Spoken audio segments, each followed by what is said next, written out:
Ahead of the upcoming 64th Independence Day anniversary on the 1st of October, the federal government says the celebration will be low-key due to the prevailing economic situation across the country. This was disclosed at the Interministerial Committee briefing on Nigeria's Independence Anniversary World Press Conference held in Abuja with the theme, Reflecting on the Past and Inspiring the Future. Mara Mohammed reports. This World Press Conference by the Interministerial Committee is to assure Nigerians of what the federal government has done so far to address the prevailing situation.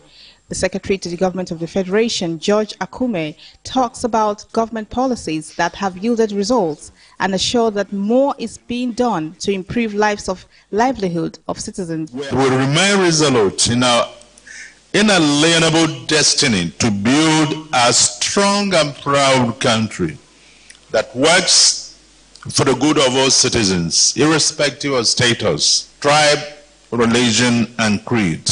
The Minister of Information and National Orientation, Mohammed Idris Malagi, and other ministers present reiterated the essence of the administration's renewed hope agenda. Visionary leadership of President Bola Ahmed Tinubu, we have initiated transformative policies and reforms aimed at correcting the missteps of the past and reposition Nigeria as an economic superpower in the near future.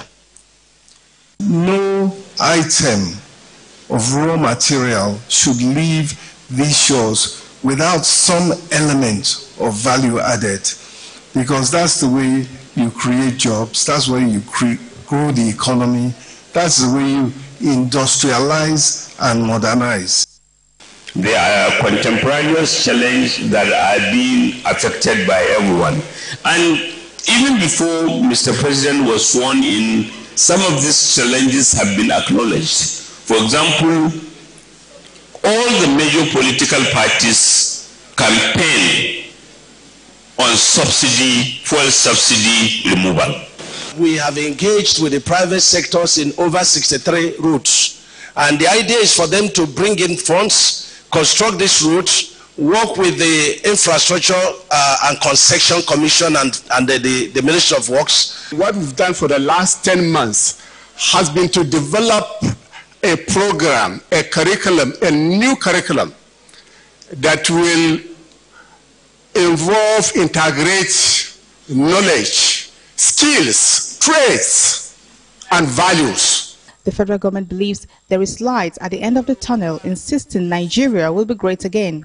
Mara Mohammed, TVC News, Abuja.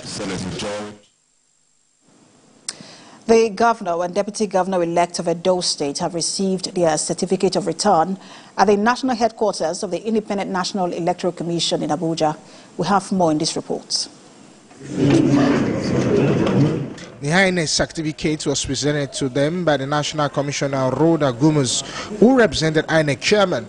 Mr. Monday Okpabolo of APC won the election with 291,667 votes to beat his political rival Asu Godalo of PDP, who polled 247,274 votes. Speaking to journalists after the presentation, Senator Adams Oshiomole says Edo residents now have a governor who respects the tradition of the people and that governance will now return to the state. Because Edo people have spoken, and now it's time for me to go and do the work for them. That is what they elected me to do, and that is what I'm going to do. For me, it is not my personal feeling that is important now. That should be obvious. The important thing that I'm happy about, that Edo people now have a new governor who will not disrespect the people of Edo State.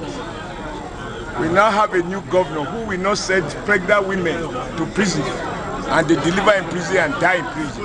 Over 20,000 naira mobile court fine.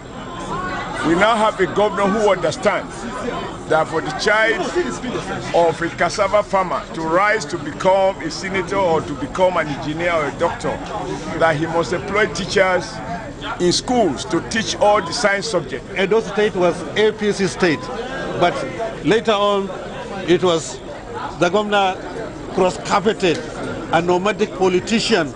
He cross-carpeted to PDP, and today we fought for it and we have recovered our state. So we are so happy, especially that our governor-elect is an experienced politician, a distinguished senator who has a blueprint for the development of Edo State, and we assure you, you will see great changes. Governor-elect and a deputy governor were accompanied to the INEC office by former governor of the state, Adams Oshiomhole, deputy governor, Phillips Shuaibu, and the national chairman of APC, Umaru Ganduje. Ademola Lawrence, TVC News, Abuja. President Bola Tinubu has commended the All Progressives Congress for its efforts to ensure victory at the governorship polls in Edo State. He also urged the governor-elect to ensure his administration works in the interest of the people of the state. The president said this when the newly elected governor of Edo State governor-elect of Edo State came to the presidential villa after receiving his certificate of return at the headquarters of INEC. The governor-elect was accompanied to the presidential villa by the national chairman of the APC, the former governor of Edo State, Adams Oshiomhole, and other leaders of the party.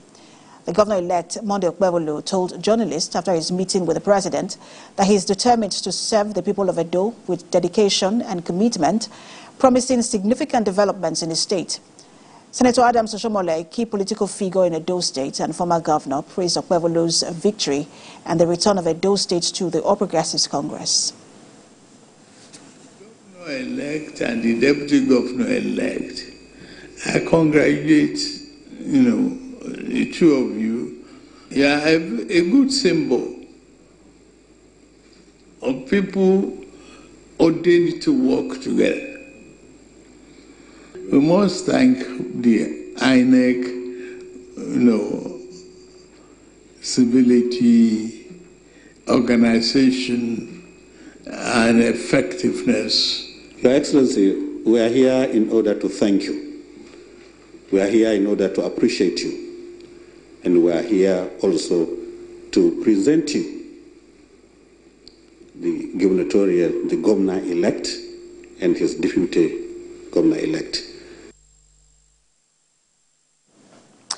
And President Bola Tinubu has congratulated the founder of the Living Faith Church Worldwide and presiding bishop of Faith Tabernacle, Dr. David Oyedepo, on his 70th birthday tomorrow, September the 27th.